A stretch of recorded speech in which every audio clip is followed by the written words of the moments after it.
action at all times. It's what gives him the competitive excellence that's allowed for so many wins this year in the SEC as well as out of the conference. And you saw that in the dugout here where he wanted to be out there for his team and was able to battle through not having some of the best stuff. The only time he smiled since he was out of the game, guys, was when Bonfield hit that home run. You would imagine a smile right there. That would generally help. I'll tell you this. And welcome to the game. You get to deal with Cody Clemens. Loski's strikeout to walk rate has been outstanding. His last 12 appearances, 26 innings, just 4 earned runs and 32 strikeouts. So he's been one of the reliable arms out of that Arkansas bullpen.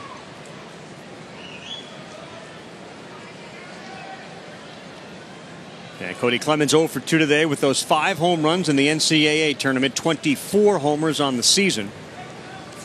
Now Texas beginning play in the 6th, finds himself down a run.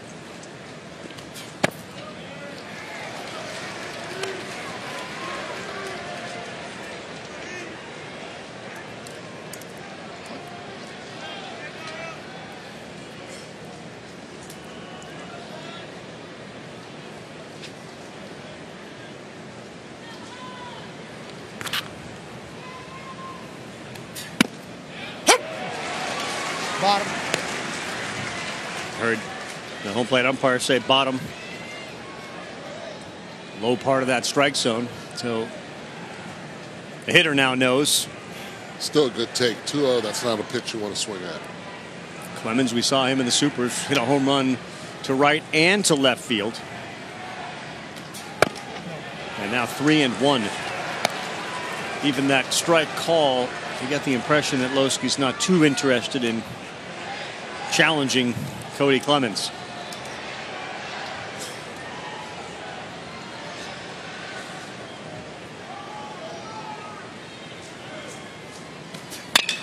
He did, and he paid for it. Rips one into right field. Cody Clemens has his first hit of this College World Series, a hard hit single. Well, you work yourself to a count, a favorable count at that. 3-1, pitch up in the zone, something he was looking for. Puts that foot down, hands are quiet and through quickly. Puts the Longhorns back in position right now with a runner at first base, no outs. We saw Roger Clemens. You just saw Mom Debbie there. Of course, the Clemens kids all have their names starting with the letter K. The strikeout. Now Zach Zubia gave one a big-time ride to right field his last time up, all the way to the warning track.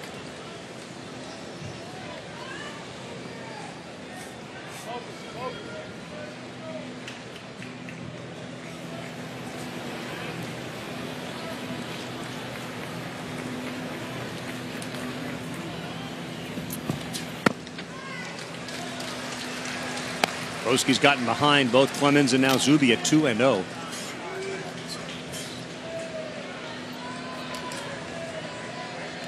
Wes Johnson out right now, and I mean, he said he wasn't sure if Blaine Knight had it. Loski looks the same way right now. Dancing around the strike zone. The only strikes he's thrown is a borderline 2-0 fastball down to the zone and an elevated 3-1 fastball that Cody Clemens put a really good swing on it. That's why you see more action in that Arkansas bullpen right away. When you pitched for Stanford and came here to the College World Series, you've been around college baseball. How's the evolution of the pitching coach been on teams? Has it changed over the years? The biggest difference now is the reliance on data and analytics. I mean, at that time, it was a pitch chart and some scouting reports. There weren't as many games on TV, so you had to guess a little bit more. And that guy, Wes Johnson, the pitching coach for Arkansas, is one of the best in this business at utilizing the data, putting it into motion with his guys. Love talking to Wes just about the way that he sees the game. 2-0 to Zubia. Grooved one, and he fouled it back.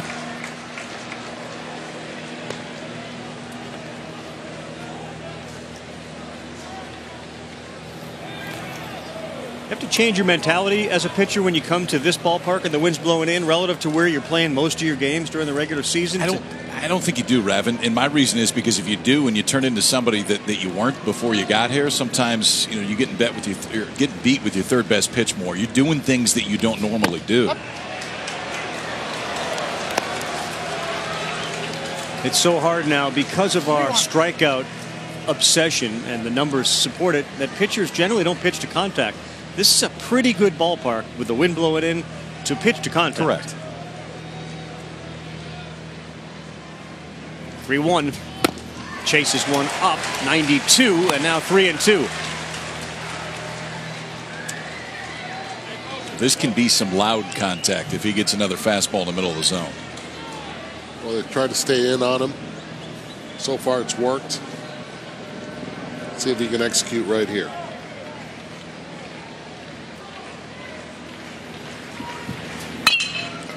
That's a double play ball.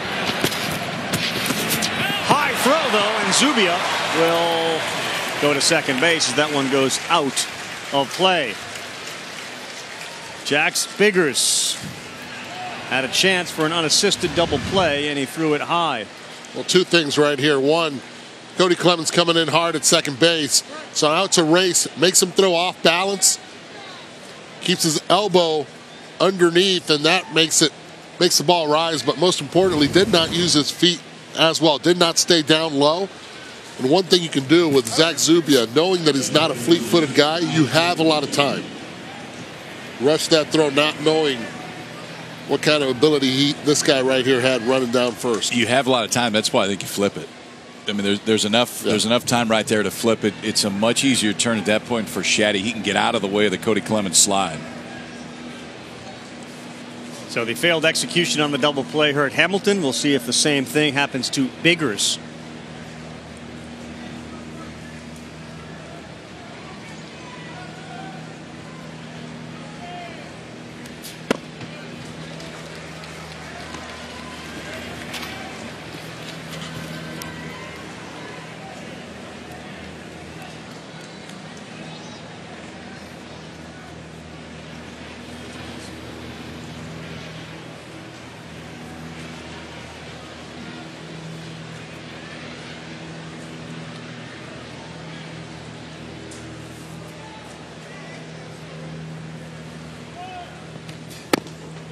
Petrinsky, that one right by him, a little late on that. So these teams come to Omaha, and there's obviously all these tournaments going on. Finding a field to practice becomes a bit of a challenge. Thursday, this Texas team was over at Bellevue East High School. Hibbler, during batting practice, smashed the window of a car that was passing by. So they parked the car. The door of the car is open, and then this guy, DJ Petrinsky, comes up and hits one through the open door of the same car. Stay hot. Outside. Police were called just because the window was smashed. There was no action taken by the police, but kind of hear that story every couple of years where a car gets just destroyed innocently driving by Bellevue East High School. I think I've given a home run up in that street before, a long time ago. I know that spot. Keep the name of the streets where some of your pitches have landed?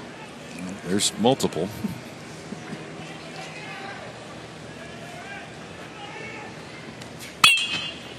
That'll get to the seats. Figuring if you're driving by, though, Bellevue East, you're just generally not fearing baseballs flying into your car. You're worrying about the radio station, maybe checking Waze to make sure you know where you're going, and then you got a passenger out of nowhere. This was the rear window too, and it was just blown up. I mean, it wasn't a question of like just a ball that had gone through. There was no glass left in the whole thing. There's Roger Clemens and Chris Burke. Clemens is probably thought bubble, why is this dude bothering me here right now watching my son play? This one will stay in the yard as Kjerstad is back there. And the second out. Up comes Jake McKenzie, who struck out his last time up, and after he struck out, he was asking, where was that pitch?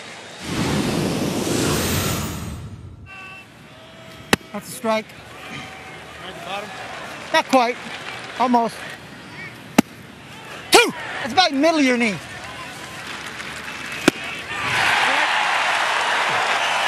It was up. Yeah, it was up. That's a bummer. when you look back, was that a strike? And the umpire saying, nope, that was a ball. No. You'd be standing on first if he wouldn't have swung at that right there. No, didn't need to swing at that one.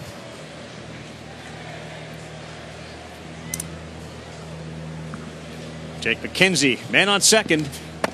Down a run. First pitch from Loeschke is in there for a strike. So trying to survive what should have been an inning, or at least a double play. And they should have been out of this inning after that flyout.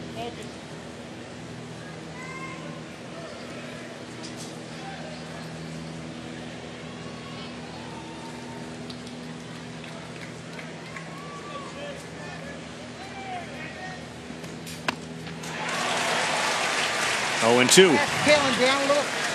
Keeps asking him. Where's Bobby Grich when you need him? I'm telling you, all you have to do is just not ask and then tell. Little different dynamic as a college player than a professional player, but I hear you.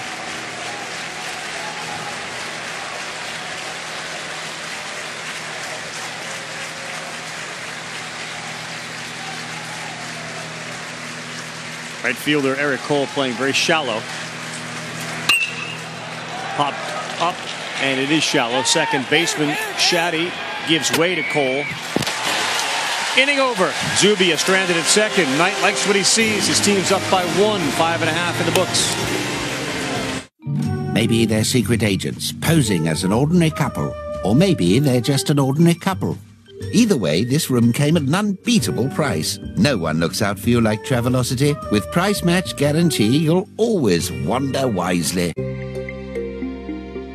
If you have recurring constipation and belly pain, talk to your doctor and say yes to Linzess. Yes. Linzess treats adults with IBS with constipation or chronic constipation. Linzess can help relieve your belly pain and lets you have more frequent and complete bowel movements. See if you're eligible to get 90 days for as little as $30. Do not give Linzess to children less than 6, and it should not be given to children 6 to less than 18. It may harm them. Do not take Linzess if you have a bowel blockage. Get immediate help if you develop unusual or severe stomach pain, especially with bloody or black stools. The most common side effect is diarrhea, sometimes severe. If it's severe, stop taking Linzess and call your doctor right away.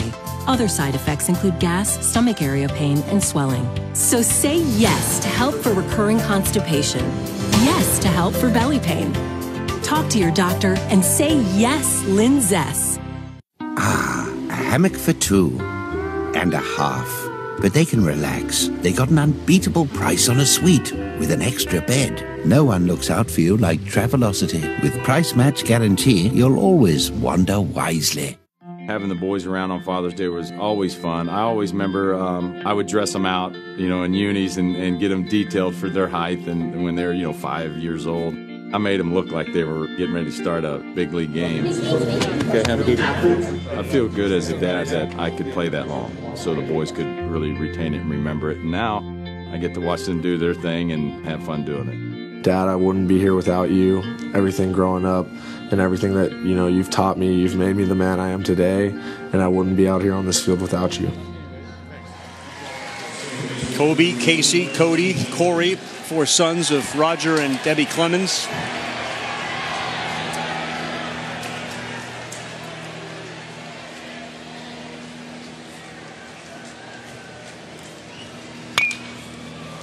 As we continue bottom 6 of this one, just had a nice tribute to Augie Garrido on the big screen in right field, and the entire stadium stood on its feet to applaud the scoreboard and the tribute.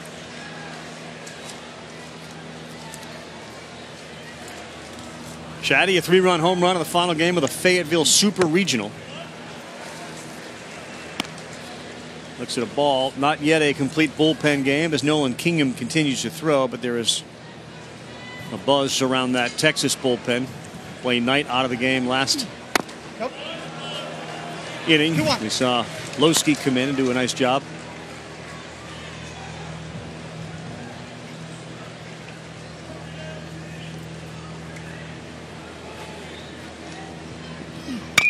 Ooh, off the glove of Kingham, and a shot from Shaddy gets him to first base.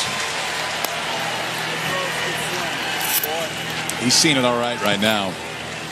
Line drive to left earlier in this game. Fastball out of the way, and Carson Shaddy's got a little buggy whip to it. When that barrel starts moving, creates a lot of power right at the end. That is not a comfortable feeling. That's when it sounds like there's a bumblebee coming right by your ear. Leadoff single for Shaddy. Arkansas in business again here in the 6th. They've had the leadoff hitter aboard in half of their innings. They scored 2 runs on that big home run from Bonfield last inning to go up, and a throw over to Shaddy as he's back safely.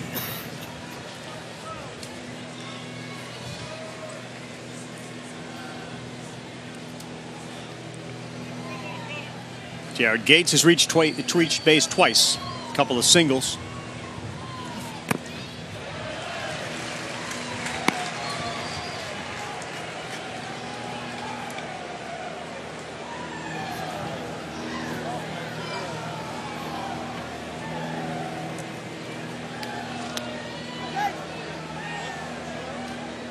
This Texas infield has turned 71 double plays on the corner for a strike, which is tied with Cincinnati for the NCAA lead. And just think about where their players have bounced around. I mean, Clemens was at third base. Now he's at second base. So Hamilton and Clemens haven't been together up the middle all season, and yet their 71 double plays are tied with most college baseball. A lot of credit goes to their pitching staff also inducing those ground balls.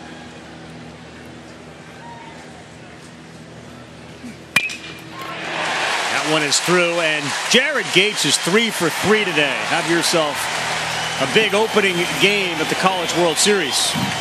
And what a day Gates has had. You look at it, he's gone twice opposite field. He's pulled one already, 3 for 3, but barreled all 3. How long do you stay with Nolan Kingham? I don't think you stay with him any longer at all, actually. I think they may go get him right now.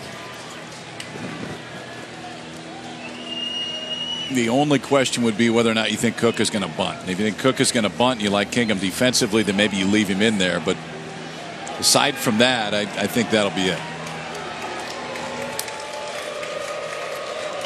Looks that way, and all of a sudden the Arkansas fan base gets up and starts serenading TD Ameritrade.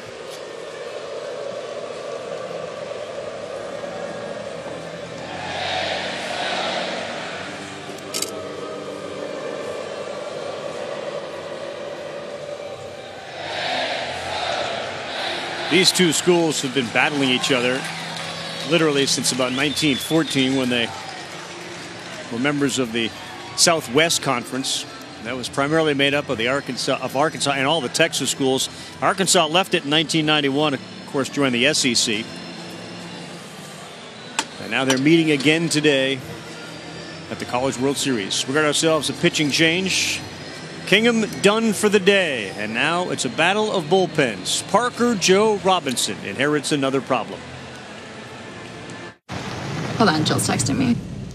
You have a message from Jill. Can't wait for tonight. Hands clapping, unicorn, taco, cat face with heart eyes, dancing women wearing bunny ears. Well, Jill's excited about dinner tonight. Woman nodding head yes. The Buick Encore with standard smartphone connectivity. Her emoji game is strong.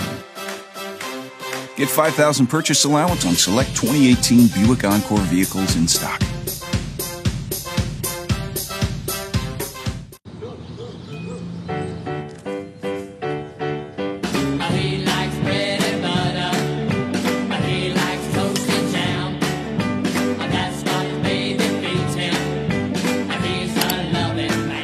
You're made of trillions of cells. They work together doing important stuff.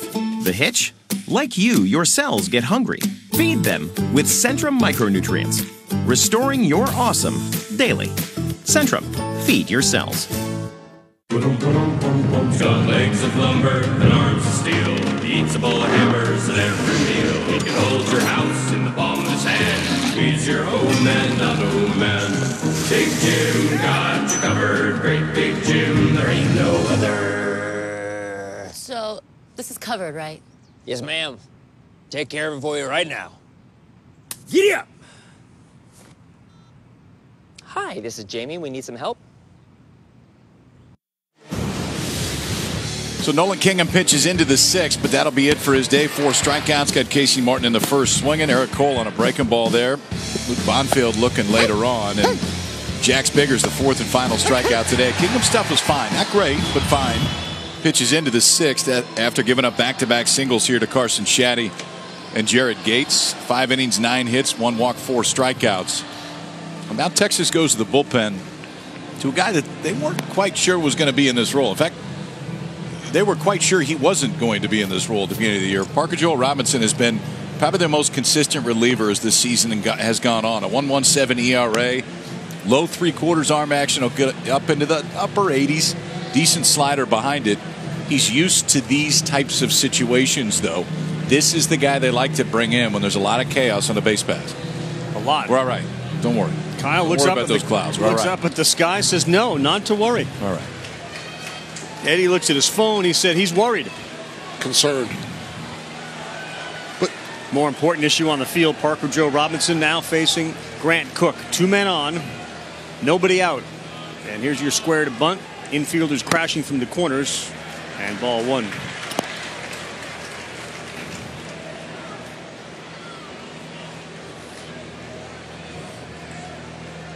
Mentioned the fact that he had come in 5 times with the bases loaded. No hits allowed. No hits allowed is significant.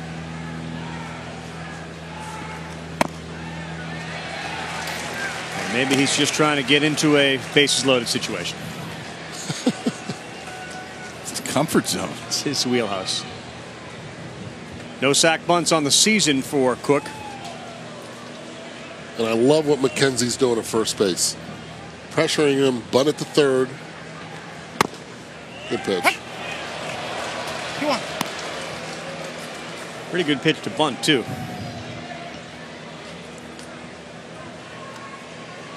Grant Cook trying to do something he hasn't done all year. He does not have a sack bunt the entire season for Arkansas. McKenzie, love that. Oh, I got you. He came in to shake his hand, right? You know what? If he's that close right there, you can swing away. Yeah, you have to. Swing away. I know the bunt has to go to 3rd base. And if you look at it, the 3rd baseman Reynolds is staying put at 3rd. So he can still execute without a problem. But if he's that close, let it rip.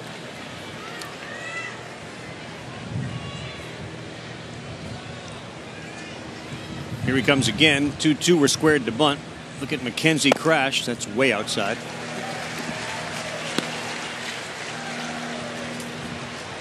And now 3-2.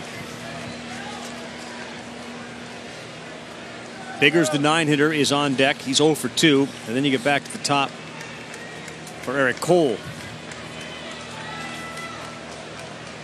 Huge part of this game. Arkansas has been outstanding with a lead. They are 37-2 when leading after 6 innings this season.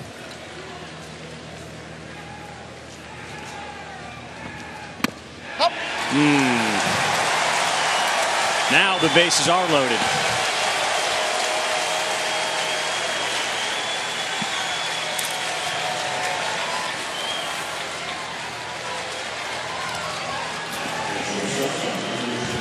Jax Biggers will be the guy to come up.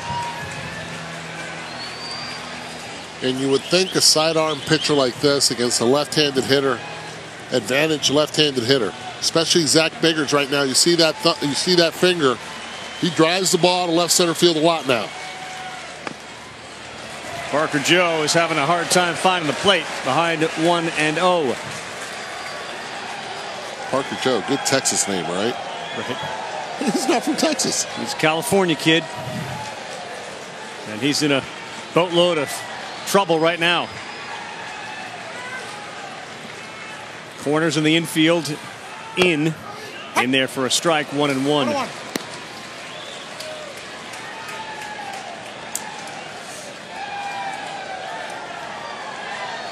Texas hoping hard for a strikeout or a ground ball right at somebody.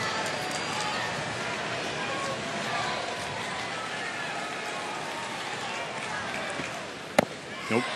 2-1. Parker Joe Robinson asked for a new baseball. Base is loaded. The hats come out. Parker Joe's dad pitched for Augie Garrido when he was at Fullerton. So his dad said, I want you to go play where Augie is. That's what got him to Texas. Now 2-1. Now 3-1. Now you got a groove one here.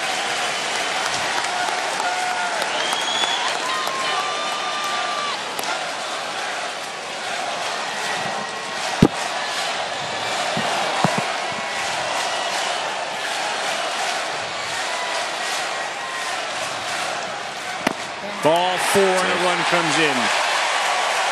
Back-to-back walks for Parker Joe Robinson. And Arkansas increases its lead to 4-2.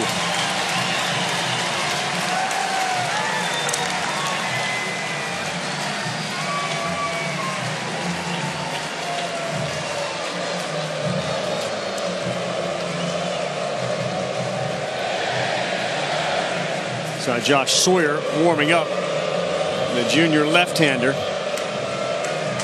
And it may be that the leash is that short, and in fact it is. We're going to bring in a lefty to face Eric Cole. Still nobody out. And the base is still loaded. We'll take a timeout at the College World Series. Razorbacks 4, Texas 2, bottom 6. I don't feel hungry. I don't feel stuffed. I don't feel guilty. I still look buff. Fresh flavor, feel-good food. Sabra Hummus, the unofficial meal. I just had Sabra Hummus and now I feel good.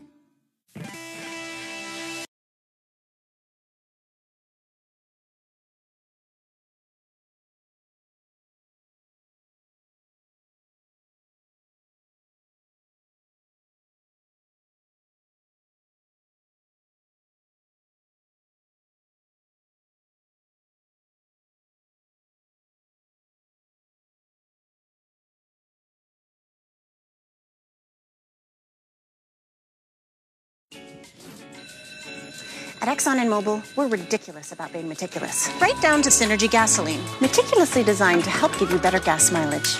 Maybe it's because we're obsessive. Or maybe it's because we care. Exxon and Mobil Fuels. Energy lives here. Papa John's presents 2 pizzas, 3 sevens, 2 large, 1 topping pizzas for just $7.77 each. Those 7s got me dreaming. Better ingredients, better pizza. Papa John's. A hammock for 2 and a half. But they can relax. They got an unbeatable price on a suite with an extra bed. No one looks out for you like Travelocity. With price match guarantee, you'll always wander wisely.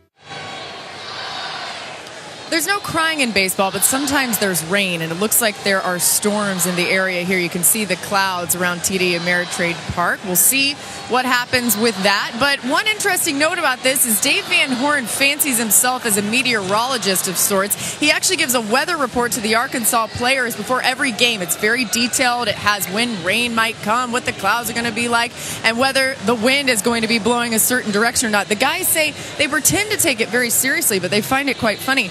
And just for the record, Dave Van Horn, as a meteorologist, was quite accurate today. He said late innings we could see rain. Wow. We have Eduardo Perez up here, who is very, very close with Jim Cantore. So tight. I mean, they talk to each other. Cantore showed up in a booth one night. We were doing a game. But Kyle's the Omaha guy, so we kind of have conflicting reports here. Kyle uses the let's look up at the sky and see if there's any precip falling like this. We're all right. I don't know. I think we're okay. You're okay? Kyle insists we're okay. Gary, what do you think? Let's put it this way. In 14 minutes, yeah, it's going to start raining. Well, so what? What's wrong with a little rain? Right. I'm just lightning. saying. I'm worried about. I'm telling you, we're going to play. Love it's it. Cool you down a little bit. Love it. Okay. Not that bad. All right, let's go with that. And from Miami, it rains every day down there. That's right. That's why I'm pretty accurate with these things. Fair enough. Left-hander Josh Sawyer into the game. 30 appearances, a 3.5 ERA. And he's got himself a bases loaded, no out situation. And top of the order coming up. Cole moves to the right side. He doubled, he struck out, he hit one into center field that was caught. Gates is at third, Cook is at second, Biggers is at first. And he misses with the first one. The issue with Sawyers is not stuff. There's plenty of it. The fastball can get into the low 90s. The issue has been consistency, and this is not the ideal situation to get Sawyers in the bullpen. You'd like for him to have a little bit more leeway on the base pass instead of looking at all of them full right now. Good pitch in there for a strike. Good velocity at 93.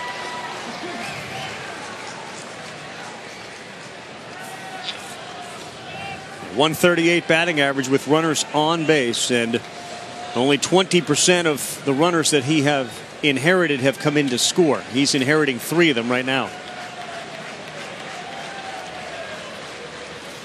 Nope, 2-1. Started off with Shaddy, who singled. He scored. Gates then singled. He's at third, and a couple of walks to Cook, who's at second, and Biggers, who is at first. So Kingham and Parker Joe Robinson, the 2 pitchers, watch. Blaine Knight watching. He's in line to get a victory. He'd go to 13-0 on the season.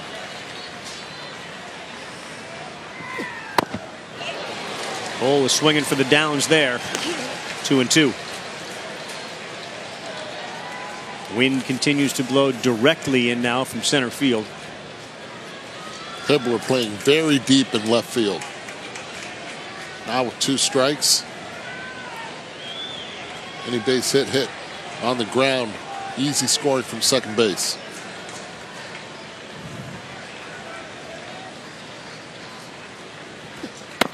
Now 3-2. Robinson walked in a run. And Josh Sawyer is in danger of doing the same.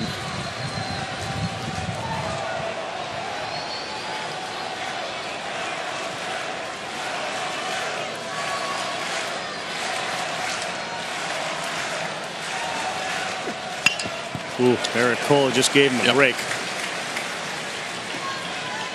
Swung at what would have been ball 4. He got 50 runs batted in this season.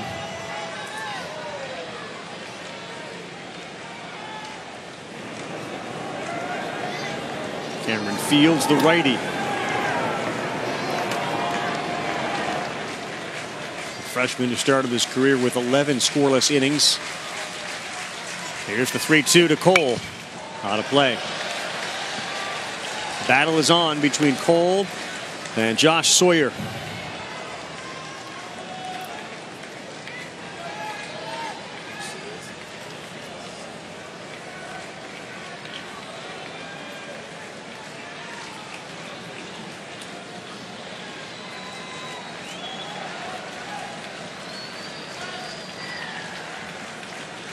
Skies continue to get darker here at TD Ameritrade, and the next 3-2.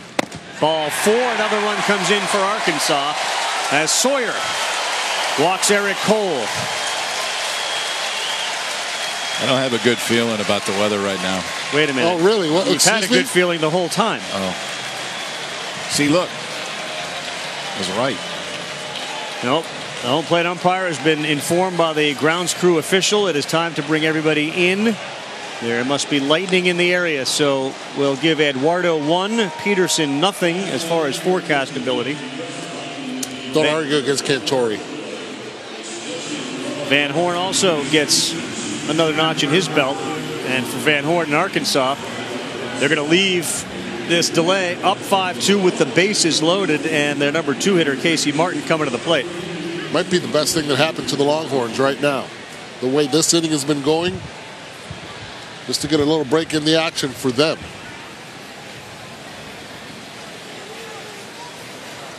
No, the relief corps for Texas has not gotten the job done. Parker Robinson came in, walked a couple. Sawyer comes in, walks Cole. Arkansas's got 2 runs in the 5th, 2 more here in the 6th, and are threatening for more. They are anticipating rain as the tarp is being put onto the field here at TD Ameritrade. All part of the deal when you come to Omaha and the Heartland.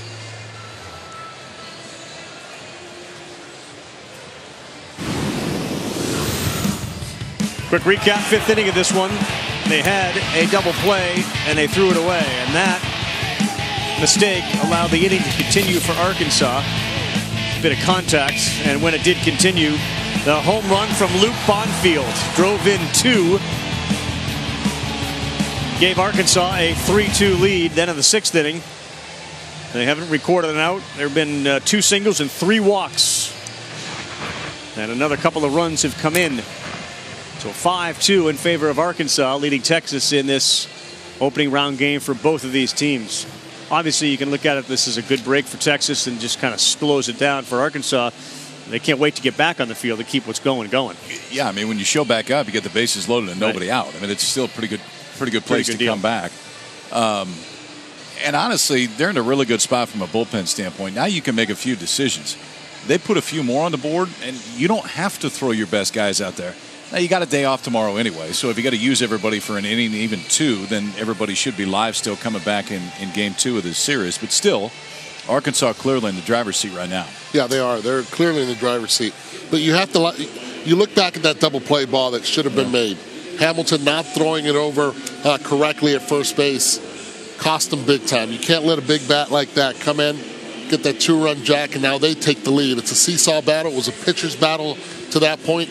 But now you get into their bullpen, and it's a different story for the Texas Longhorns. Yeah, and this was a day in which Blaine Knight started. He's 12-0. He's in line to go to 13-0. Didn't have his best stuff. And perhaps, at least to this point in the game, you're seeing the depth, the offense for Arkansas being a difference. He didn't have his best stuff, but he got you 5 and ultimately left with the lead. And so I think that so many ways is a sign of a guy that really is an ace. Is on the days that they don't have it, how far can they get you? Can they get you enough to keep you in the ball game, or in this case, leave when you're ahead? And that's who Knight has become. Knight has become a real star for him. Is this what they expected to see as far as length going into the game and the ability to go out and dominate? No.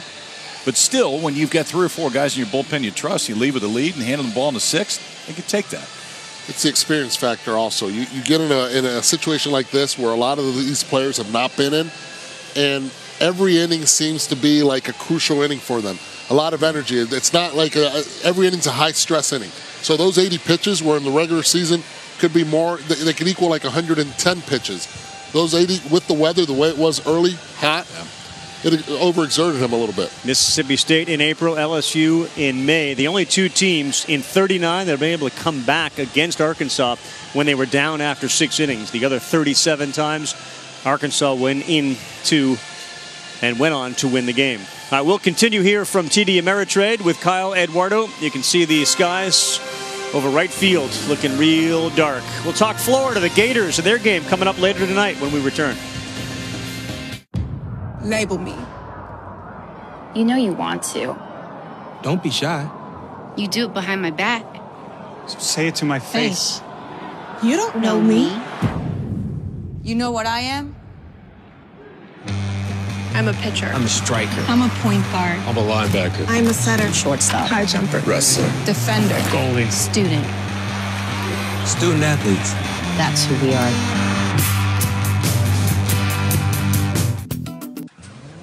Get ready for an all-new Auto Trader. Search with all-new speed. Shop with all-new control.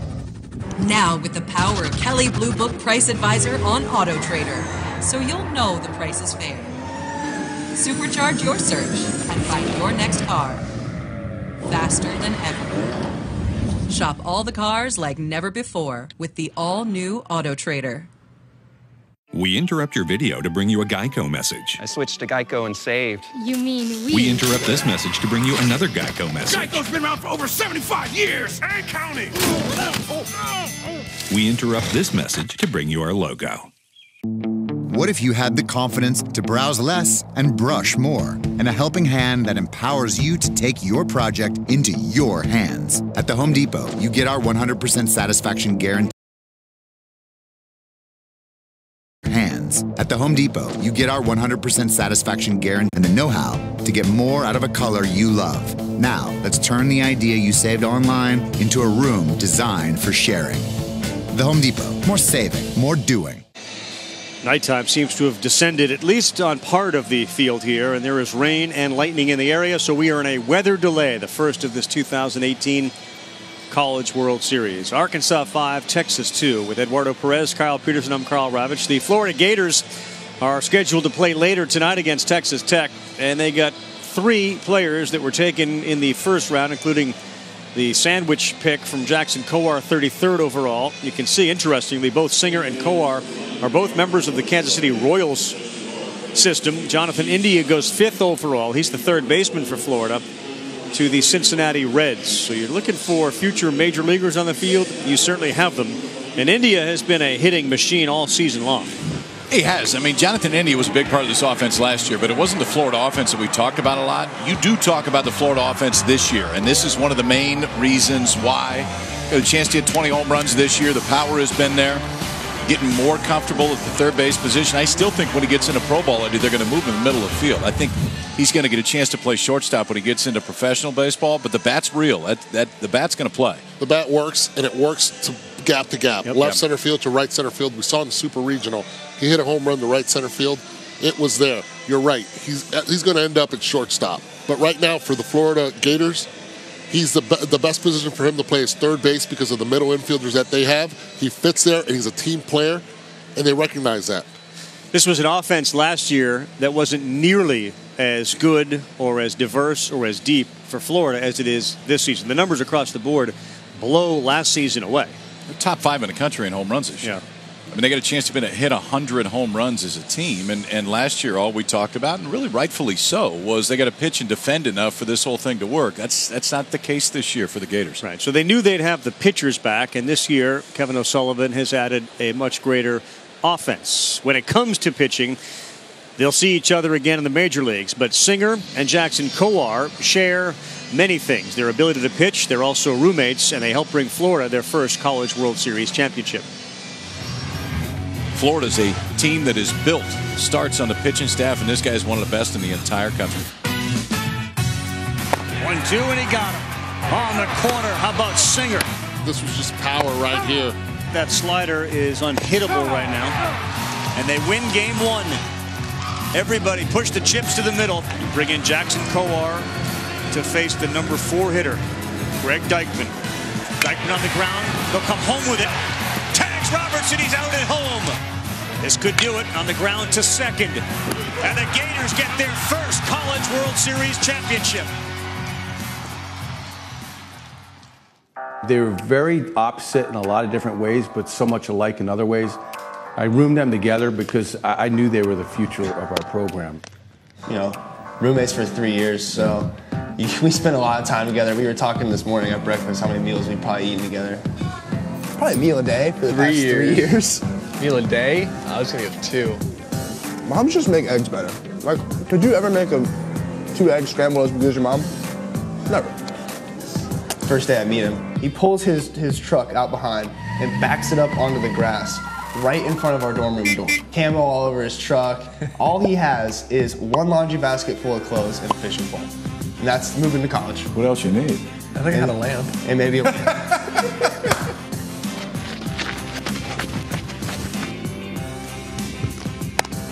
What? I like that shirt, Finn. Did you? Hey, Ben, you watch Shaun White? What are the moments? I mean, is there any moments where, I mean, you guys have leaned on each other for stuff that hasn't worked out well? I think our freshman year, Texas A&M had just swept somebody and was number 1 in the country. And that team was loaded. That was a team full of grown men. Brady comes in, throwing smoke, gets tattooed. I come in, I'm throwing as hard as I can, and I just got tattooed. We just looked at each other in the dorm after. I was like, did you feel good out there? And he was like, yeah, I mean, I felt pretty good. It's like, how did we just get rocked by those guys? Sometimes it's not all about just throwing as hard as you can, especially when you face some of these veteran SEC lineups. What have you learned from each other? Let's start on the field. What have you learned from each other on the field? I've learned to throw a changeup. It works. Did you throw one? It was like, I knew I needed it. You know, to get to that next level, you gotta have that third pitch. He does a little different grip on his than most people, so I was trying to learn that. The most I think I've learned is the way he takes care of his body, not just his arm, just the way he goes about his business. I think as far as a college athlete, Brady's a real professional about the way he does his diet, the way he comes in early, the way he works. I can eat the driest pancakes in the world. Is that really all the syrup you're gonna put on there? You are such a psychopath. It's a pancake. The bottom of your thing should be covered in syrup. When you're off the field, what are we doing? Golfing, trying to. Who's better? Trying.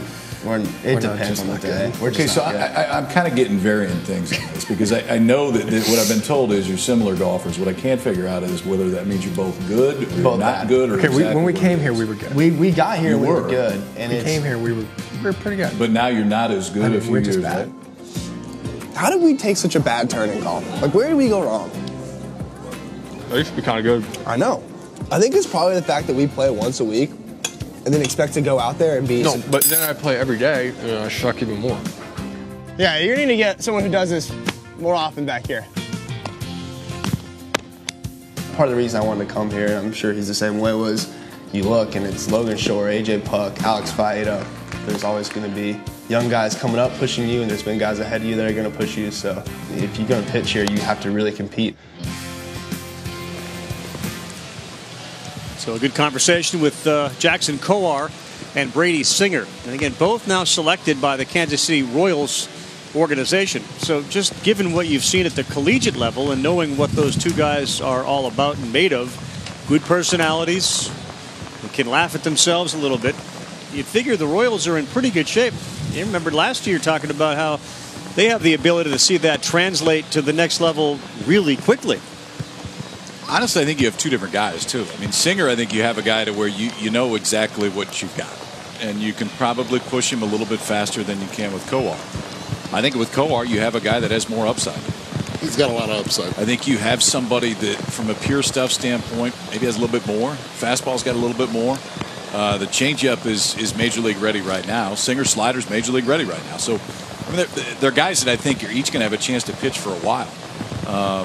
And I think it's, for two guys that are roommates for 3 years, you get a chance to go to the same organization when you go to Pro Bowl and both say you're first rounders. That's pretty cool. Oh, and by the way, we won a national title. Right. It's not a bad run. No, two guys that know how to win. Yeah. They know how to pitch, and they know how to push each other, which I think is very important. And it's interesting that they've been roommates for all this time. And if you look at it, why hasn't one taught the other the changeup and the other one the slider? It's not that easy. No. Yet they're hoping that now with the Kansas City Royals organization, they'll be able to learn that craft and it'll translate to success for them. Right. Well, this was a good idea to get the delay going because it's like hailing outside right now and it's coming down really hard. It's going to rain. Go ahead, Laura. Yeah, guys, I'm getting pelted, but it's kind of fun. It feels good after the heat. Just wanted one more ad on the Brady Singer and Jackson Kowar relationship. It's pretty cool. They really have motivated each other, especially Kowar motivating Singer, and a lot of it actually had to do with Casey Mize this year because in the SEC, everyone's talking about Mize. He's going to be the #1 overall pick, and Brady Singer came in thinking, hey, maybe that would be me. And one of the things that Kowar would say to him throughout the season was, remember, dude, Mize is going to be the #1 overall pick, because he knew every time he said that it would fire Brady Singer up that much more. Of course, those two end up facing off in a super regional, and in that particular game, Singer outdueled Mize by a mile. So that has been a fire that fueled him throughout the season, and definitely continually reminded by his buddy Kowar about Mize. Yeah, it's two guys, obviously, that have had a lot of growing together, and they're going to continue to do it. Last season, first time Florida's ever won a national championship. They did it right here at TD Ameritrade. Didn't come easy, though, and earlier this season, I had a chance to sit down with Kevin O'Sullivan inside the film room, break down the end of the decisive game. I want to know about this walk right here. Well, I'm thinking to myself, am I really making this move? I got a guy in the mound that had 19 saves on the year. I think he was tired. And, I asked myself a question in my mind before I left the dugout. Am I willing to accept the consequences if this thing doesn't work out? And as I was walking, I am. I'm ready to, I'm willing to make this move because I just didn't like the chances without having, a Michael Byrne fresh and, Jack putting so much pressure on Jackson against Alex Lang the next day. So now we got Kowar in a situation, obviously, that he has not been in his entire career. And one of the things, again, when you go back, it's these little things in the game. So we got first and third. We got one out with a base runner on third base in Robertson that can really run. But the different pieces of this, I think, are phenomenal. Freeman's in motion. If Freeman's not in motion, potentially that throw goes to second base. Is that fair? There's most definitely. If Freeman's not moving, it's a double play ball because his momentum's taking him towards second base. And a play that even though he's inside the line a little bit, I mean, you got great speed running at first base. I mean, that's as hard a double play ball as you have to turn at that point. So he goes in motion. It seems like the mindset of JJ totally changes. And now he's got one play and he's going to go home. And he made a heck of a play. There's really no other, with Freeman in motion, there's really no other play to make to throw the ball home because you're not going to double him up at that point. You know, but there's a couple of aspects to this play that are amazing. If JJ throws the ball to the first base side, he's safe. Right. And, you know, you'll watch the tag by Michael. If he'd have let the ball travel just a little bit more instead of reaching for it, it might have not have been that close. But I'll tell you the other thing that I missed until we went back and saw this is watch where Kowar is. I mean, he ultimately has to make a throw directly over the head, and he's going the right way. He's going to cover first base, but it makes the throw even tougher. There's no question, but he's heading over there not knowing if it's going to be a double play ball or not. But a kid that had not played a lot of first base, obviously, before he got here, and he came in as a catcher, but makes a play that ultimately is one that helped you win a national title. Well, I think that probably tells you a lot about the players that we had last year and the players we try to recruit. They're baseball players. They can move around, and you know, oddly enough, you know, it's one of those plays that we do practice throwing the ball on the third base side. This could do it on the ground to second. And the Gators get their first College World Series championship. And I'm sure this is one of those things that over the course of your life you've thought about a million times, but now it happens. What's this like? Well, the first thing, you know, we scored 48, so we kind of distanced ourselves a little bit. But the first thing is, you know, you're just so happy for the players because they're the ones that have to put in all the work and, you know, they're the ones that have to go play. Happy for the fans, happy for the staff. But for me, honestly, it was just a sense of relief because we had been there so many times and gotten so close. And, you know, it just was, you know, like I said, just happy for all those guys. You know, and it's you know, it's really about them and the staff and the fans. And, you know, I was just happy for them. He was a little bit of a gambler during that entire run. There were circumstances beyond just the one you talked about there with Byrne and bringing in the pitcher that I remember sitting here saying, wow, he's going to do this, and is this going to pay off? And it did feel like last year they all worked. They did. And they were hard. And the one thing that he talked about, which I think is really valid in this whole deal, is who they would have faced in Game 3, and that was Alex Lang. Right. And Kevin O'Sullivan's point was, I didn't like that matchup. I liked that we had a chance to win that one because I think in the back of his mind, he went, if we go to Game 3 against that guy and that offense on that side, it doesn't look good for the Gators in that one, which I think is one of the main reasons that he took the chances he did in Game 2. Right. Well, the good news is you can take a look through the lens of the camera. The skies are getting a little brighter here. It happens quick. The rain came. It has at least moved, and the fans have moved back.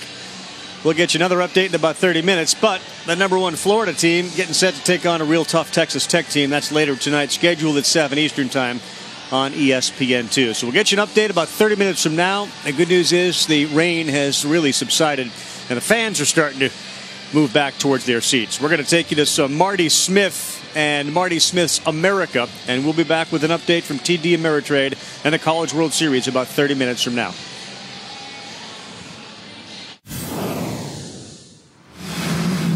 This edition of Marty Smith's America is a special one. We shoot hoops with Saban, rope cattle with Jimbo, take a very meaningful trip to Normandy Beach with Harbaugh and the boys, and with new Nebraska coach Scott Frost, the Grand Canyon. Sports Center presents Marty Smith's America. I'm Marty Smith. Hi, everybody. I'm going to show you this country. Ali, Ali. It's people. And this is yours. Thank you. We're rolling with the tide, baby. Just like this. Give the heater. Somebody said for doing that we could get shot. So we're not going to do that. This is America. Let's go. Marty Smith's America. You learn a lot about a man when you climb 20 miles through the Grand Canyon with him in one day. Meet new Nebraska football coach Scott Frost, who's taking leadership to a whole new level.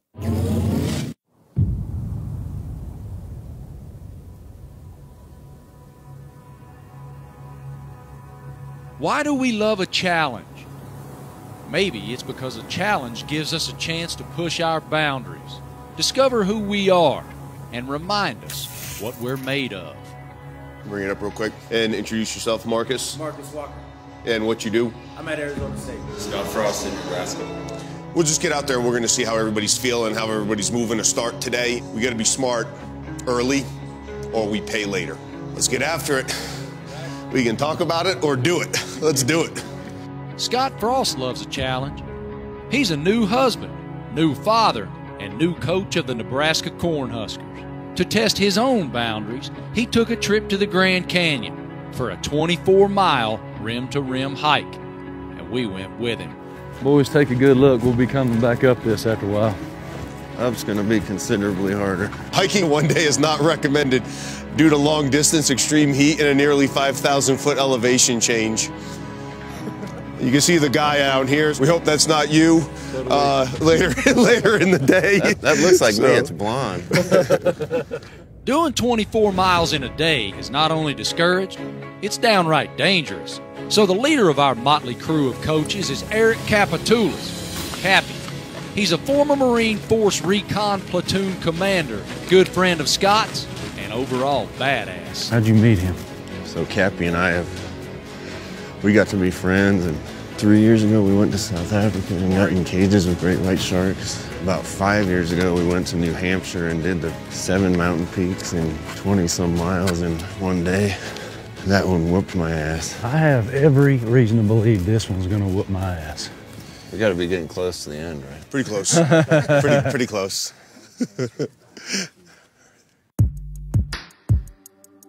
After a couple miles in, the sun started to come up, revealing more of the canyon's beauty and the challenge ahead. If you guys want to look straight down, as you can see a little hut down there, that's the 3-mile rest stop. Have you been to the canyon before? Never been here. No, me either. I always thought it was kind of dumb, to be honest with you. You just drive, seriously, you drive to the edge of a big hole and you just look at it for 3 days. You don't really realize to get down here. Look, the pictures and the things I've seen on TV don't really do this justice. They do them no justice whatsoever. Why was it important for you to do this?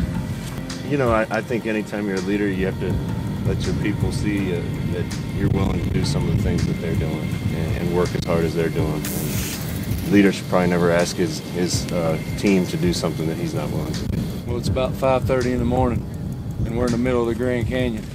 That's adventurous as it gets right there, Scott. Let's go. For Division I college coaches, everything is a challenge, always focusing on what's next. But the biggest one they face is learning to stop and appreciate the moment, to climb out of their own canyon of recruiting, game tape, and routines, and consider a better understanding of who they are and what inspires them.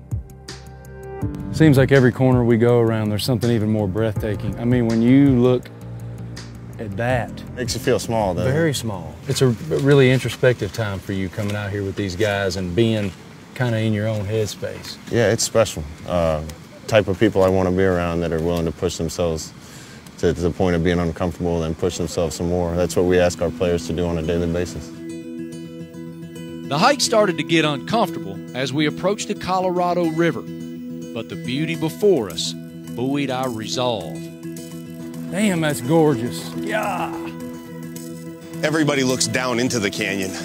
Very few look up it. There's the bridge I was talking to you guys about. That's a lot of water. This lets you know that there's a lot bigger things than you. Ooh, I don't like this bridge. I don't either, man. It's shaking, isn't it?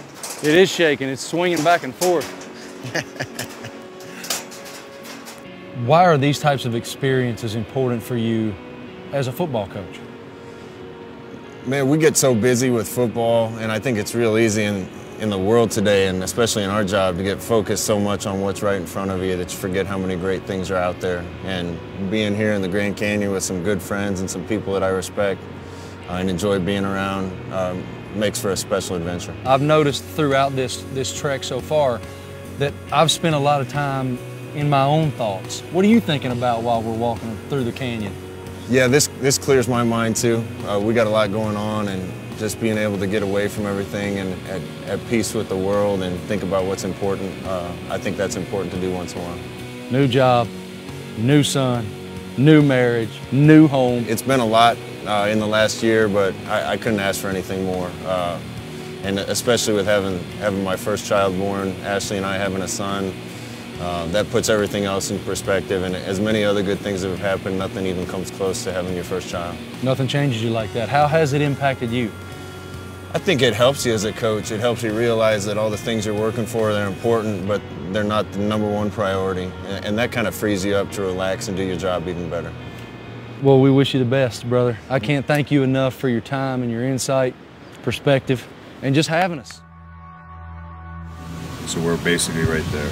And then it's... How much of this is flat? That's the challenge. Holy shit, we're going all the way up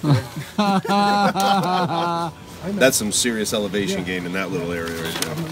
As the miles and hours melted away, it was harder to absorb the beauty around us. Minds transfixed on simply putting one step in front of the other. The gravity of this 13-hour gauntlet became a challenge none of us will ever forget.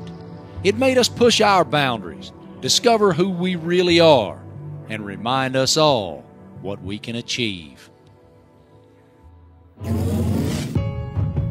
Don't go anywhere. Coming up, last year it was the Colosseum and the Vatican, Rome. This year, Harbaugh took the boys to Paris for another history lesson.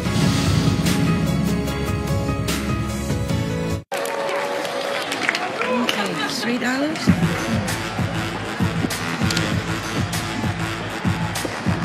Okay, bye.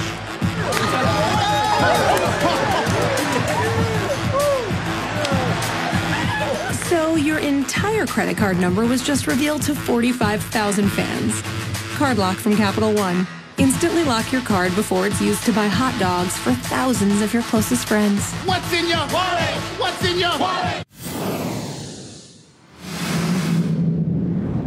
This is Marty Smith's America, but we're worldwide. And if you wonder why we're at the Louvre, Harbaugh and the boys are in there. What is success? Is it simply numbers on a scoreboard or record book? Or is it something more than that? For Jim Harbaugh, winning means enriching the lives of his team, investing in their futures through experience. And that's why the Wolverines headed to Paris. Welcome to Paris. Local time is 6:14. Bonjour. The boys hit the ground running to soak in the sights of the city. Why did we choose Paris? It was close. Ever seen that before? Nope, never. Stunning, right? That's incredible. Awesome. Unbelievable. That is way up, gentlemen. I know. I hate heights. Yeah, I don't know if I'm going to be going up there. We're at the Champs-Élysées. How do I do with that? Do you guys even know? Champs-Élysées is that way. Yeah, that's the Champs-Élysées. What is that? The Champs de Triomphe? Arc de Triomphe. Yeah, Arc de Arc de Triomphe. Jim is bringing college back into college football. I really, truly believe that. And I can only imagine 20, 25, 30 years down the road talking about their experience with the University of Michigan football team. And it won't be the tight spiral that was thrown or the long touchdown pass. It's going to be the trip to Rome and the trip to Paris. You just connect with your teammates, and you connect with another culture. You're just planting seeds, and it will be wonderful to watch those seeds grow. Next up, a crash course in that culture at the Louvre. Mona Lisa, #1. Let's see the Mona Lisa.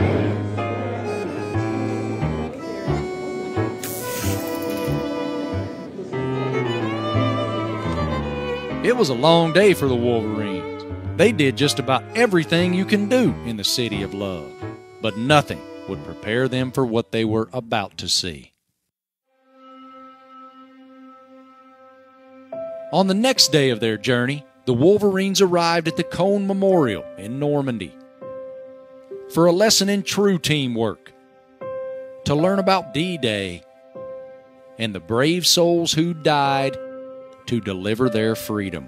To be our age, to be younger, and to have such a sense of duty and honor that they're willing to potentially sacrifice their lives for something greater than themselves. It's just inspiring for us to see today. It's just crazy to think about that we could have been in their shoes if we were at that time. So it's humbling. I mean, it puts football in perspective for you that it's just a game, and that there's more to life than that. From there, Omaha Beach, a pivotal landing point for U.S. troops on D-Day.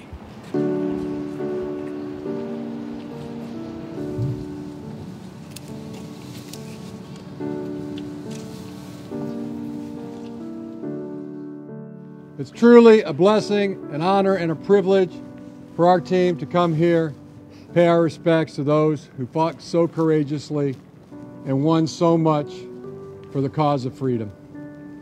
God bless America.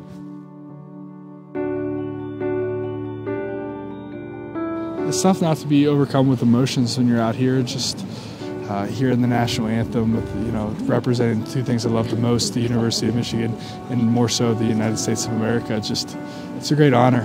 We can read about it in our history books, we can talk about it over the kitchen table with our families, but till you stand here and you feel this moment, this is what it's all about. If what took place here didn't take place, if it didn't